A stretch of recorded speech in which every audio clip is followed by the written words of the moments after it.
I'm about to say some legit shit. Studio Trigger, thank you. Absolutely thank you.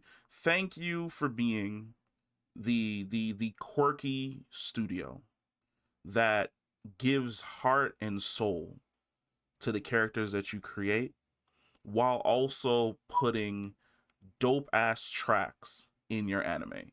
Just just thank you so much. Like I've loved you guys since Kill la Kill and Darling in the Franks, but you guys were the perfect choice. Cross the board 100%.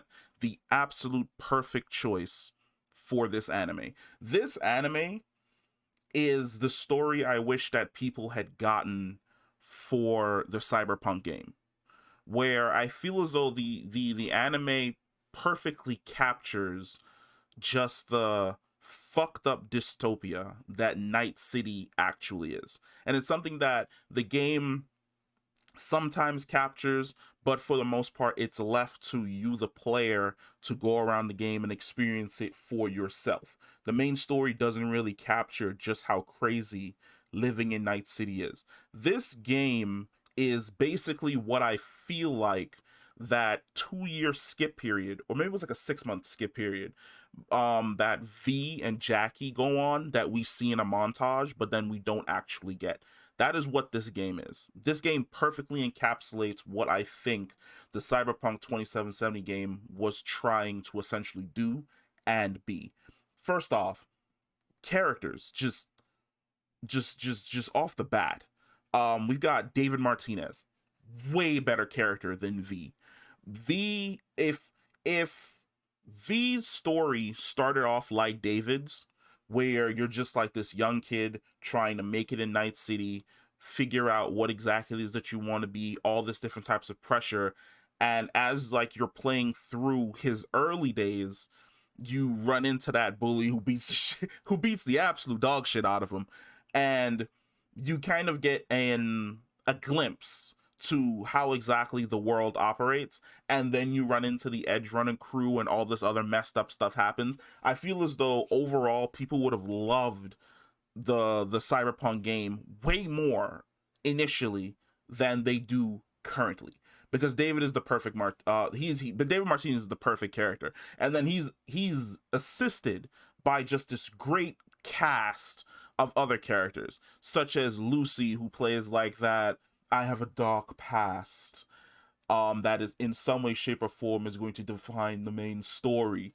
Love interest. You've got Maine, who's the cyberpunk leader that David gets tutelage from, so that he ends up becoming the leader of his own crew down the line. You have Dorio, Kiwi. It was Kiwi. No, Kiwi was the edge runner, if I remember off the top of my head.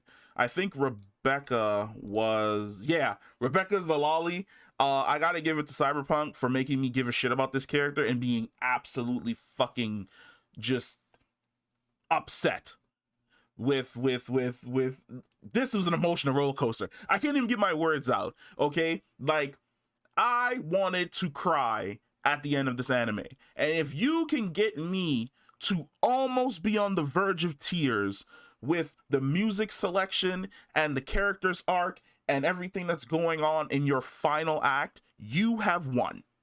You won. You absolutely 100% won, because I felt as though I was fully invested in all of these characters.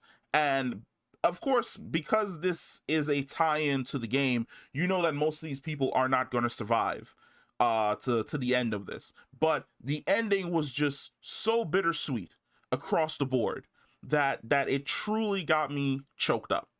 I was fucked up for about an hour. Just dealing I was dealing with my emotions. I was dealing with my emotions, man.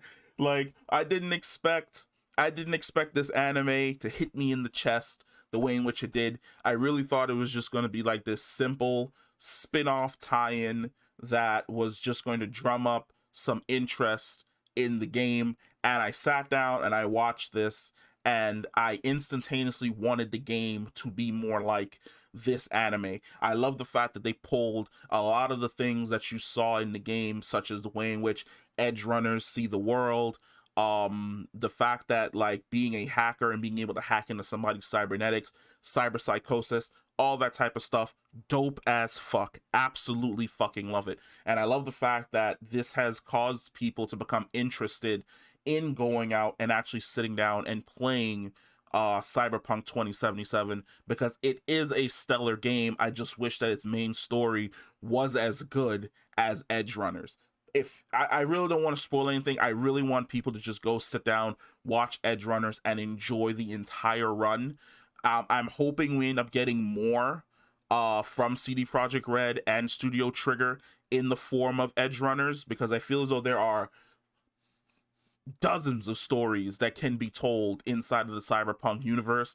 We only even focused on Night City. We've still got the Badlands. Of course, we focus on Arasaka because they're the major dicks of this universe. But at the exact same time, there are multiple people spread out across the entire city who have fantastic stories that we encounter in game that would transition great into an anime. And I'm really hoping that we end up getting that. I've harped on it already. If you're an anime head like me, you like watching anime, if you liked the Cyberpunk 2077 game, please sit down, watch Cyberpunk Edgerunners. You're gonna have an absolute fucking blast. That's no lie, that's no cap. You're absolutely gonna fucking love this anime. And come back to this video and let me know what you think about it, and whether or not you're going to be playing the DLC for Cyberpunk like I am, because I heard that they're supposed to be adding a couple of the characters from the game, from the anime, into the game, and it made me reinstall so that I can go and meet them in game, just to like just to like encounter them, because everyone in this cast instantaneously became some of my favorites of this universe, and I really hope that we end up getting more. But that's the end of this video. Go watch Cyberpunk Edgerunners. It's fantastic, and I will catch you in the next one. Peace.